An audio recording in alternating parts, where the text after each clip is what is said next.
ओम शांति। 20 मार्च 2024। बाबा के महावाक्य। मीठे बच्चे, तुम्हें गुप्त खुशी होनी चाहिए कि हम परमात्मा बाप की यूनिवर्सिटी के स्टूडेंट हैं। भविष्य नई दुनिया का वर्षा पाने के लिए पढ़ रहे हैं। प्रश्न: किस स्मृति में सदा रहो तो दैवी गुण धारण होते रहेंगे? उत्तर: हम आत्मा शिव बाबा की संतान हैं। बाबा हमें कार्टून से फूल बनाने आए हैं। यही स्मृति सदा रहे तो दैवी गुण धारण होते रहेंगे। पढ़ाई और योग पर पूरा ध्यान रहे। विकारों से नफरत हो तो दैवी गुण आते जाएंगे। जिस समय कोई विकार वार करे तो समझना चाहिए, मैं कांटा हूँ, मुझे तो फूल बनना है।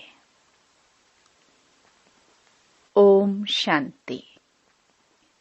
बच्चों की बुद्धि में है कि हम रूहानी यूनिवर्सिटी में बैठे हैं। यह नशा होना चाहिए। ऑर्डिनरी रीति स्कूल में जैसे बैठते हैं, ऐसे यहाँ बुद्धू होकर नहीं बैठना है। बहुत बच्चे जैसे बुद्धू होकर बैठते हैं। याद रहना चाहिए, यह ऊंच ते ऊंच परमपिता परमात्मा की यूनिवर्सिटी है। उनके हम स्टूडेंट हैं, तो तुम्हारे में कितना फलक होनी चाहिए। यह है गुप्त खुशी, गुप्त ज्ञान। हर एक बात गुप्त है। कईयों को यहाँ बैठे भी बाहर के गंदे ख्यालात आते रहते हैं। यहाँ तुम पढ़ते हो भविष्य नई दुनिया का वर्षा पाने के लिए, तो तुमको कितनी खुशी होनी चाहिए। दैवी गुण भी होने चाहिए। भल यहाँ सब ब्राह्मण ही आते हैं। वहाँ की कीचड़ पट्टी से तो तुम निकलकर यहाँ आते हो, तो तुम बच्चों को कितना खुशी में रहना चाहिए। सारी दुनिया इस समय गंध में पड़ी है। कहाँ कलयुगी गंध, कहाँ सत्युगी फुलवाड़ी। कलयुग में एक दो को कांटे लगाते रहते हैं। तुमको तो अब फूल बनना है, तो कितनी खुशी रहनी चाहिए। हम अब फूल बनते हैं। यह बगीचा है। बाप को बागवान कहा जाता है। बागवान आकर कांटों को फूल बनाते हैं। यह तो बच्चों को समझ होनी चाहिए कि हम किस प्रकार का फूल बन रहे हैं। यहाँ बगीचा भी है। मुरली सुनकर फिर बगीचे में जाकर फूलों से अपनी भेंट करो।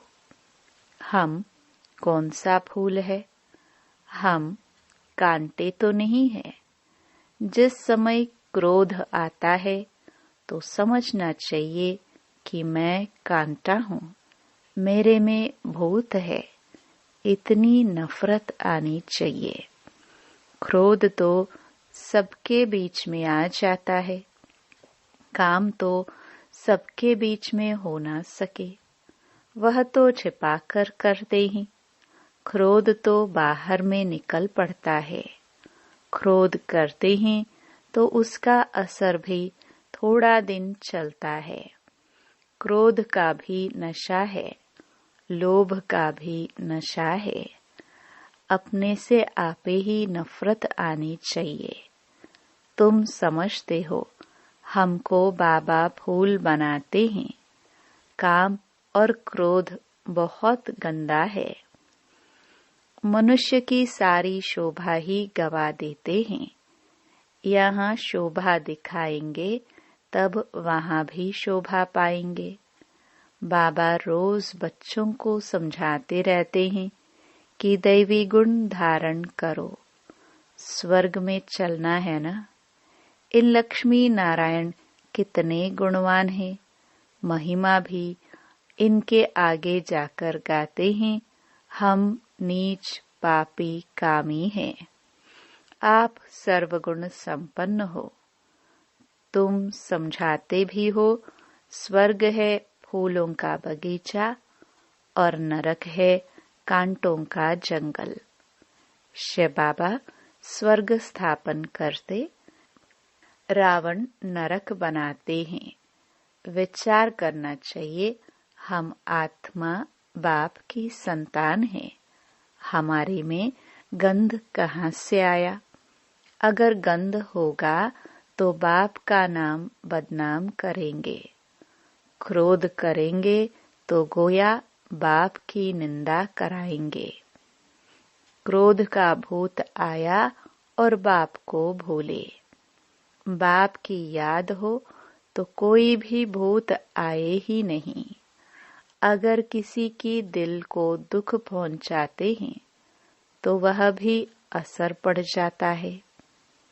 एक बार क्रोध किया तो 6 मास तक सबकी बुद्धि में रहता है कि यह क्रोधी है, फिर दिल से उतर जाता है।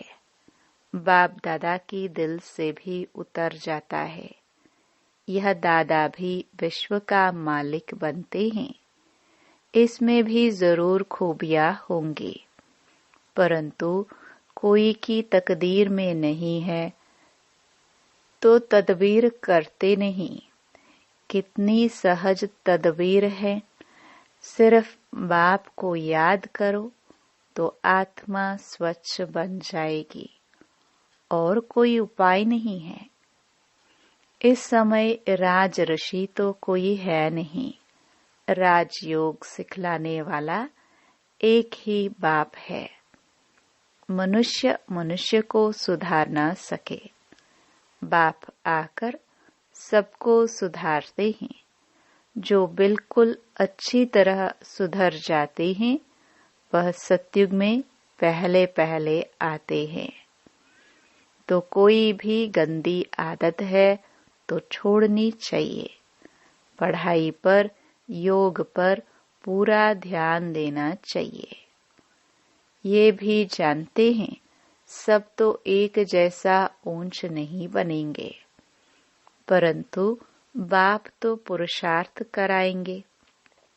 जितना हो सके पुरुषार्थ कर ऊंच पद पाओ, नहीं तो कल्प कल्पांतर नहीं पा सकेंगे। बाबा बार बार समझाते रहते हैं कि बाप को याद करो तो किचड़ा निकल जाए। वह सन्यासी तो हठ योग सिखलाते हैं। ऐसे मत समझना कि हठ योग से तंदुरुस्ती अच्छी होती है। वह कभी बीमार नहीं पड़ते। नहीं, वह भी बीमार पड़ते हैं। भारत में जब लक्ष्मी नारायण का राज्य था तो सबकी आयु बड़ी थी, हेल्थी वेल्थी थे। अब तो सब बिल्कुल छोटी आयु वाले हैं। भारत को ऐसा किसने बनाया, यह कोई नहीं जानते। बिल्कुल घोर अंधियारे में है। तुम कितना भी समझाओ, परंतु उन्हों को समझाना बड़ा मुश्किल है। फिर भी गरीब साधारण ही समझने की कोशिश करते हैं। यहाँ कोई लखपति है क्या? आज का लाख भी बड़ी बात नहीं है। आज लखपति तो बहुत हैं, उन्हें भी बाबा साधारण कहते हैं। आज तो करोड़पति की बात है। शादियों पर भी कितना खर्चा करते हैं। तुम बच्चों को बड़ा युक्ति से समझाना है जो किसको तीर लग जाए। बड़े बड़े आदमी, कोई MP आदि आते हैं तो बहुत खुश होते हैं, परंतु एक में भी ताकत नहीं जो आवाज कर सके। तुम समझाते हो, परंतु यथार्थ पूरा समझकर नहीं जाते हैं। ऊंच ते ऊंच भगवान, ऊंच ते ऊंच यह वर्षा। लक्ष्मी नारायण को किसने यह स्वर्ग का वर्षा दिया? यह कहाँ के रहवासी हैं? यह बहुतों को पता नहीं पड़ता है। म्यूजियम में आते बहुत है समझने के लिए। सेवा का चांस अच्छा है, परंतु योग है नहीं।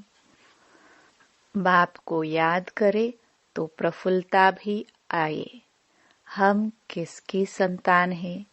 कितने बच्चे कायदे से पढ़ते नहीं हैं। बाप से योग है नहीं। संपूर्ण तो कोई बना नहीं है, नंबरवार है। बच्चों को एकांत में बैठ बाप को याद करना है। ऐसे बाप से हम स्वर्ग का वर्षा पाते हैं। इस दुनिया में हम ही सबसे पतित बने हैं, फिर हमको ही पावन बनना है। यह अच्छी रीति याद करना है। बाप हर प्रकार की राय तो देते हैं, ऐसे ऐसे करो। जैसे क्वीन विक्टोरिया का वजीर गरीब था, रोड की लाइट पर बत्ती पर पढ़ पढ़कर ऊंच पद पा लिया। शौक था। यह भी गरीबों के लिए है। बाप है गरीब निवाज। साहूकार क्या भगवान को याद कर सकेंगे? कहेंगे हमारे लिए तो स्वर्ग यहाँ ही है। अरे, बाबा ने स्वर्ग की स्थापना की नहीं है, अब कर रहे हैं। बाप को याद करो, पावन तो जरूर बनना है। बच्चों को युक्ति रचनी है। कैसे किसको समझाए कि भारत का प्राचीन योग सिवाय परमपिता परमात्मा के कोई सिखला नहीं सकते।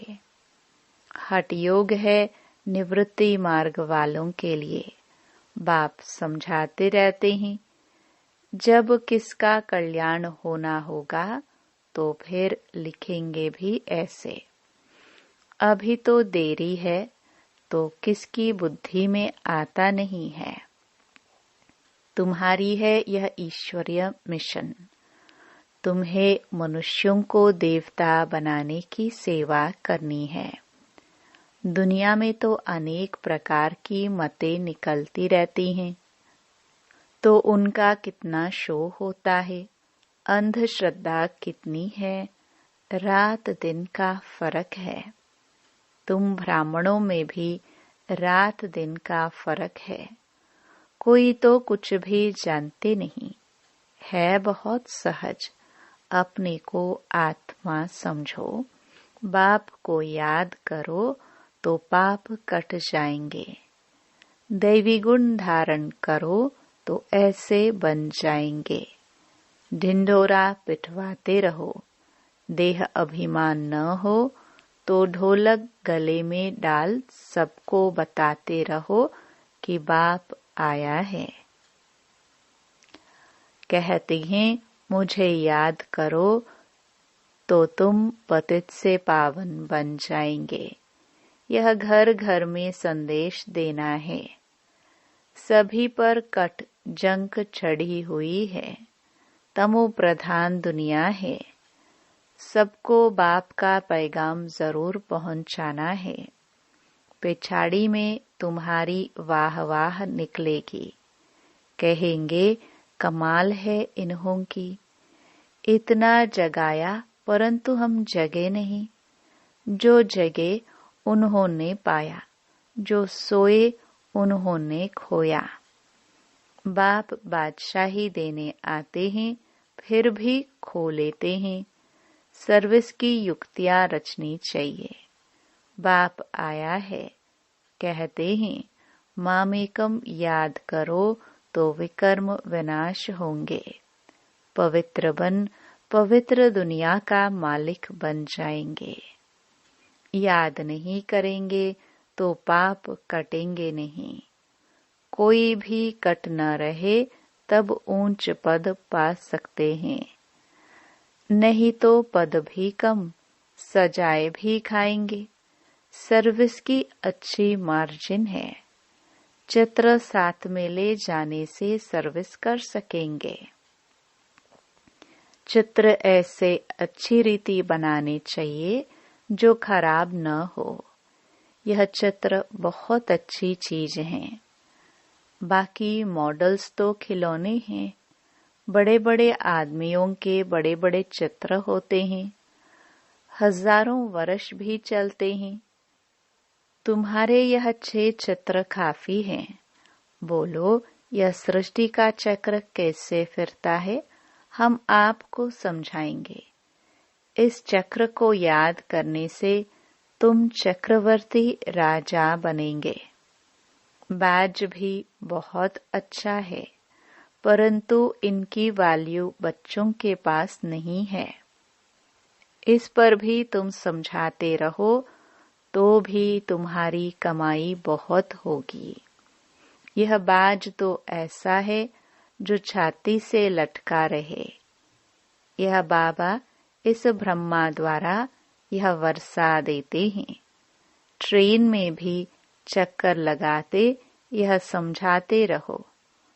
छोटे बच्चे भी कर सकते हैं, तुमको कोई मना नहीं कर सकते। यह बाज ऐसी चीज है, हीरे जवाहर फल फूल महल सब कुछ इसमें मर्ज है, परंतु बच्चों की बुद्धि में नहीं आता है। बाबा ने बहुत बारी समझाया है, चित्र साथ में जरूर हो। तुमको कोई उल्टा सुल्टा भी बोलेंगे। श्री कृष्ण को भी गाली मिली ना, भगाते थे, यह करते थे, लेकिन उनको भी पटरानी बनाया ना। विश्व का मालिक बनकर फिर ऐसे काम थोड़े ही करेंगे। इस ज्ञान में नशा बहुत होना चाहिए। हम चाहते हैं जल्दी विनाश हो जाए, फिर कहते हैं अभी तो बाबा साथ है, बाबा को छोड़ देंगे तो फिर बाबा 5000 वर्ष के बाद मिलेगा। ऐसे बाबा को हम कैसे छोड़े? बाबा से तो हम पढ़ते रहे। यह है ब्राह्मणों का ऊंचे से ऊंचा जन्म। ऐसा बाप जो हमको राजाई दे रहा है, फिर तो हम उनसे मिलेंगे नहीं। परंतु गंगा पर रहने वालों को इतना कदर नहीं रहता। बाहर वाले कितना महत्व रखते हैं, यहाँ भी बाहर वाले कुर्बान जाते हैं। अगर योग का बल नहीं है तो किसी पर भी समझाने का असर नहीं होता। कुछ भी समझते नहीं। आते बहुत हैं, लिखते हैं, ऐसे ऐसे समझाया, कहते हैं बहुत अच्छा है। बाबा समझते हैं, सुना ऐसे जैसे सुना ही नहीं, जरा भी समझा नहीं। बाप को ही नहीं जाना है। अगर कुछ समझे तो ऐसे बाप से कनेक्शन तो रखे, चिट्ठी लिखे। झट तुमसे पूछे कि हम ऐसे बाप को चिट्ठी कैसे लिखते हो, बताओ। शिव बाबा केयर ऑफ ब्रह्मा एकदम लिखने लग पड़े। यह तो रथ है ना, परंतु ज्यादा कीमत तो उनकी है जो इसमें प्रवेश करते हैं। सर्विस करते करते बहुत बच्चों के गले थक जाते हैं, परंतु योग नहीं है तो तीर नहीं लगता है। इसको भी ड्रामा कहेंगे। बाप को जान लिया तो फिर बाबा से मिलने बगैर रह नहीं सकेंगे। ट्रेन में भी योग युक्त हो आए। हम जाते हैं बाबा के पास। जैसे विलायत से आते हैं तो स्त्री बाल बच्चे सब याद आते हैं। यह तो हम किसके पास जाते हैं तो रास्ते में कितनी खुशी होनी चाहिए। सर्विस करते करते आना चाहिए। बाबा है सागर। देखते हैं बच्चे फॉलो कर रहे हैं। ज्ञान की लहर उठती है तो देखकर खुश होते हैं। यह तो बहुत अच्छा सपूत बच्चा है। सवेरे याद की यात्रा में बहुत फायदा है। ऐसे भी नहीं सिर्फ सुबह को याद करना है। उठते बैठते खाते पीते याद किया, सर्विस की तो तुम यात्रा पर हो। अच्छा, मीठे मीठे से खिलदे बच्चों प्रति माता पिता बाप दादा का याद प्यार और गुड मॉर्निंग। रूहानी बाप की रूहानी बच्चों को नमस्ते। धारणा के लिए मुख्य सार। पहला, किसी की दिल को दुखी नहीं करना है। अंदर कोई भी भूत है तो जांच करके उनसे निकालना है। फूल बन सबको सुख देना है।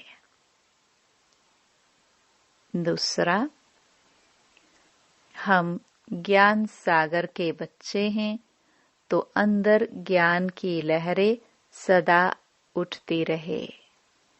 सर्विस की युक्तियां रचनी है। ट्रेन में भी सर्विस करनी है। साथ साथ पावन बनने के लिए याद की यात्रा पर भी रहना है। वरदान।